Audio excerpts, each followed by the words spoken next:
Hello everyone, Alex here again with another quick image review. I didn't actually think I'd do another one of these this week because I'm off to Mexico this weekend, but I did manage to process a few pictures, and rather than have these mixed in with some of the new pictures from Mexico when I get back, I thought I'd get these out the way now. So these are all pictures taken in the Lembeh Strait, all taken with Nikon D850, all taken during my trips there in 2018, which was my last time I've been to Lembeh. I've actually already processed more than 200 photos from those Lembeh trips, which is a ridiculously high amount that I would ever process from a particular trip. But I think the factors for that is, first of all, I did more than 100 dives in Lembeh that year, so it was a large amount of diving. Secondly, I would say that destination has so much biodiversity of subject matter that you can end up processing 200 pictures and them all being different species. So they're, from a stock point of view, from a coverage of species point of view, they're well worth processing. And then also there's always so much going on there in terms of behavior interactions that I've just found, more and more photos that I think are really worth processing out. I wouldn't say any of these photos are nailed on award winners, but they're pictures that are very useful, and certainly I can see all of them being published at some point or another. There's a lot of demand for these species and these types of things. So I thought I'd run through what I've processed this week. As before, I've got my camera settings on the right hand side. You'll probably have to watch this on YouTube at HD to be able to read them. If there is a picture that you want to dive into the camera settings, just to remind you, you can go across to my website. On my website, if that's not actually the front page of my website, let me just open up the front page of my website.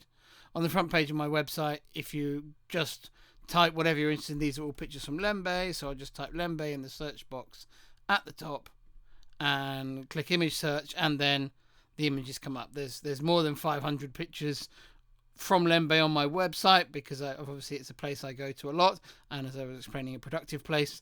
But you can click your way through and find the pictures that you're interested in. That was the anemone fish that we were just looking at there. So you can see the pictures here. If you click on image info here down to the below and the right of the photo, you can bring up all the camera settings again here. And if you want to see the picture better, if you click on the image, it'll open it in its own window, and depending on the size of your screen, that will get nice and big, and you can see in detail the picture. Right, let's go back to Bridge, which is what I was using for this slideshow, and run through some of those pictures. There's a few other things you can read here. You can see what lens I've used. On the right hand side here this is shot with this first nudibranch, this Philodesmium cryptica, which is a really cool nudibranch. There's quite a few Philodesmiums. I tend to find on any one trip to Lembeh, one of them tends to be quite abundant and the rest are quite scarce. But over time you tend to pick them all up there. This one is Crypticum, where the tops of the serrata have got this knobbly texture to match with the knobbly coral that polyps that this species feeds on. I think, is it Philodesmium rudmani is the one which has got kind of almost looks like closed polyps of a xenia type soft coral on the sand.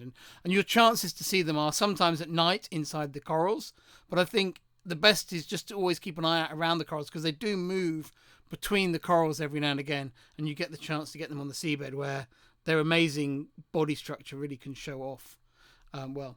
So just to run through, I was finishing off what's over here. You can obviously see my camera and camera details on the right. You can just about see, there's a little bit on the processing at the bottom, maybe if I click there, and you can see most of these pictures I don't tend to find I need to tweak my white balance in post when I shoot. So you'll see most of these with the white balance, as I've processed it, will come up as shot. I mean, I don't think that, certainly with well-lit macro pictures in the underwater world, there isn't usually a big need to change the white balance very much at all when processing the pictures. They're actually relatively quick to process. This particular batch of pictures, there were quite a few anemone fish in the series. You can see there's several on the top line here. The last batch of these, which you probably saw in the previous video, there are lots of frogfish. I did a batch of frogfish, and then I did a batch of anemone fish. They're popular subjects in anemone fish. There's always a demand for them, always a demand for slightly different frames, slightly different shots.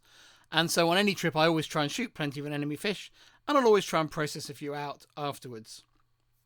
This is a western clownfish or a clownfish on a sea anemone. This anemone had a nice coloured skirt.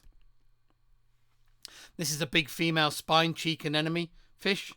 Just go back so you can see the settings. And then another photo of a clownfish again here. Probably a big female again. I probably didn't write big female in my caption here, but it probably is a female. And this one is very obviously a female. Now, nearly all the anemone fish in Lembeh, those of you who've been there will know, they tend to have parasitic chymothoid isopods, which grow on their tongue and replace their tongue. And a lot of the time as underwater photographers, we try and find angles to reveal. I don't think all these have got them, but I don't know if any of these photos actually show one. I think maybe there was one. This one's got one, you can see. There's the isopod inside. This is a pink anemone fish with the isopod inside its mouth. A lot of the anemone fish have these, but actually I find I try not to get too many shots with them in because they tend to dominate the story of the image. And while that story is a really amazing one, having this isopod that, ends up being a parasite and replacing the tongue of the fish, I also feel that if it's too obvious in the picture with these two eyes staring out of the mouth of the anemone fish, the photo isn't useful for actually as an illustration of an anemone fish because the parasite tends to take over the story of the image. So a lot of the time in Lembeh, I'll take photos trying to show the isopods, but I'll also take photos like most of the ones here where the fish has got the parasites on it, but I'm purposely avoiding showing it in the picture because otherwise the picture is not a good illustration of just an anemone fish because everyone always gets distracted by that isopod. So it's a strange thing. So for a competition, you'd obviously want to be showing off that isopod, but actually for general stock images of an anemone fish, maybe you don't want that isopod to be too dominant in the frame. There's actually on this one, I remember there is actually, if you look up here above the eye, let it render up, I think it's 200%. There's actually another tiny isopod here above the eye. I don't know whether that's a different type of chymothoid isopod. I don't know whether that's a male, maybe waiting to mate with the female in the mouth. I don't know what's going on there, but I did notice that one had another isopod on when I was processing it. Then this one here, just a small hairy frogfish. Quite often in Lembeh, the young hairy frogfish are pinky or orangey particular, like this one. And some of them keep those colours into adulthood, others fade to the more browny colours. A stargazer here. I think the only interesting thing with these stargazers is when I shoot these, I always shoot with a 45 degree. Oh, this shot with a D500. I must have borrowed someone's D500 on this dive because I thought they were all taken with a D850. And I don't own a D500, but I must have borrowed a D500 for a dive to do some test shots, or I quite often use different cameras in the field. Anyway. When shooting these with my 45 degree viewfinder, I find that the completely shooting directly down with a 45 degree viewfinder on the camera quite uncomfortable. So I'll always switch the camera to live view when shooting things like flatfish or stargazers on the seabed because I think they look so much better. They're so much easier to basically shoot like that. So I'll use sort of a live view or use the LCD screen rather than try to look through the viewfinder. This next photo is just a picture of a coral taken to demonstrate the poor optical quality of this close-up diopter. I don't actually remember. It was one of the people on the workshop's lens, and I borrowed it for a dive or maybe even just for a few shots during a dive, just to show an example of a poor one, because obviously I spend a lot of time using ones that are very good. And it's relatively easy to generate magnification with wet lenses, close-up diopters, whatever you want to call them, on underwater cameras to be able to shoot super macro images. But maintaining that image quality at high magnification right to the corners of the frame is very challenging. And this one here, you can see it's actually in the centre of the frame. It's perfectly, to load up at 200%, perfectly acceptably sharp in the centre of the frame. But that image quality falls away very quickly. Now, if you only shoot pictures where the subject is in the middle of the frame, and then you're maybe going to crop it anyway, and actually everything around the outside you want to be blurred anyway, this type of cheap lens can actually do a very good job. And actually the owner of this lens was actually very happy with it, because that's the way they shot it. They always use the center focus point. They focused on the subject, and then their aim was to have everything else blurred anyway, so they didn't mind that the image quality fell away towards into the pictures. But if I zoom in towards the end, what you can see is that the polyps now, they show strong chromatic aberration, where that white polyp is now stretched out, not just into a single point, but into this blurry stretch. And also that stretch has separated the colours chromatically, so you've got this kind of rainbow effect from what should be the white dots of the tips of the tentacles on the polyp of the coral. So there's the centre frame. Let's go right in the middle. Nice and sharp details. And then by the corners and the edges of the frame, you can see that those same polyps are completely horrible. So this is not processed. This is processed as a teaching aid, not for any other reason than that. Right. Next up, this is a saber-toothed blenny, a short-nosed saber-toothed blenny, I think they're called. Just coming out of a hole. This one's actually living in an old piece of bamboo, which is quite a nice thing to have in the water as a home, and it's got a nice bit of red sponge on it. These lights in the background were actually a videographer, Kevin Hansen, who was on the dive filming something else in the background. And actually I decided that his lights were quite a nice little background detail, although obviously they do take a bit of explaining. It's kind of, they don't look very natural. But that's 2 video lights out of focus. Another nice nudibranch. I always forget what these are. It's not a Eubrancus. It's I don't remember the species of nudibranch, but just a nice mix of more pastel-y colours that I think is quite pretty. A very average everyday photo of a stingray. We always call these cooley rays. I mean, the Latin name is Daciatis cooley. And they're a blue spotted stingray, but they're not the same blue spotted stingray that those of us that dive in the Red Sea are used to seeing. It's actually a different genus of stingray, this one. And you see them all the time diving in Lembeh, but I realised I didn't have any photos of them processed, so I just processed this one out. It's not an amazing photo, but just to have a little bit of coverage of that species. A nice saddleback anemone fish with some great teeth on it. Look at those teeth, ready to munch people. D850 obviously got lots of resolution and is really sharp, even zoomed into 200% like that. Looks really, really good. This was shot with 105 and shot at an aperture of f14, so you can see. Right, this one here, taken with a reflection tube. I'm not a big fan of these effect type accessories, but in my own work. But during a workshop, I'm always very keen to get underwater photographers trying these things. I think some people find they really love them.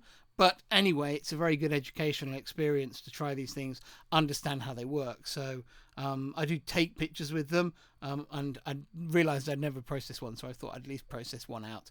And that's just one with an anemone fish yawning in it. Another of these large whip gobies. Here sitting with a batch of eggs. You can see the eggs, its eggs here laid on the umbrella fera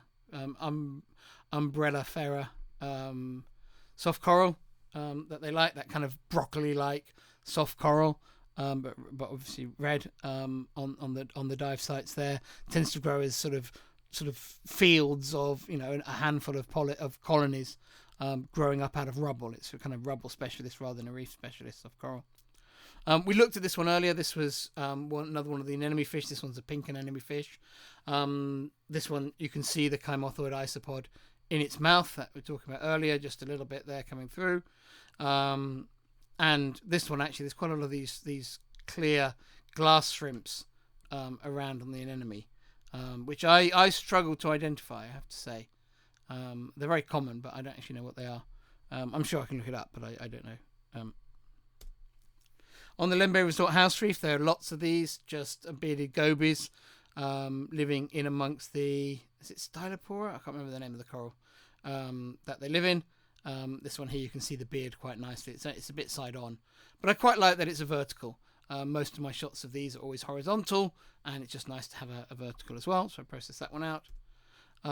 A sort of larger juvenile sweet lips doing its dance, taken with a long exposure. Not as nice as when they're really small, but I think this slightly bigger, longer one actually makes quite an interesting and different photo of this. So I processed that one out, taking on 1/4 of a second, that one, to get that blur during the picture. A field of Acropora coral just growing. When corals grow in very sheltered conditions like this one, they tend to grow to these longer, more spindly structures. And this branching staghorn coral has grown like that here. And this is taken up in Batu Angus, which is kind of a very sheltered bay on the mainland side of Lembeh Strait. So just a cowfish portrait. Very common. Normally, I photograph these, you try and get them against a completely black background. But I quite like the little bit of seabed in this one. It gave the picture a little bit more feeling of depth and context. There's no doubt that if you zoomed in on it and really, filled the frame with it or cropped in on it, you'd have a more impactful competition shot.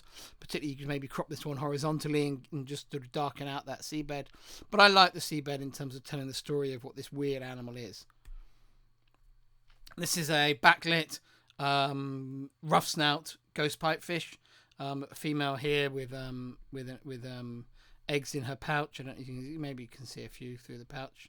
Oh, I can see an eye down here. Don't know if you can see my mouse very well. So there's some quite late stage. So she probably was part of a pair, but shot here with some backlighting to kind of reveal that rough texture.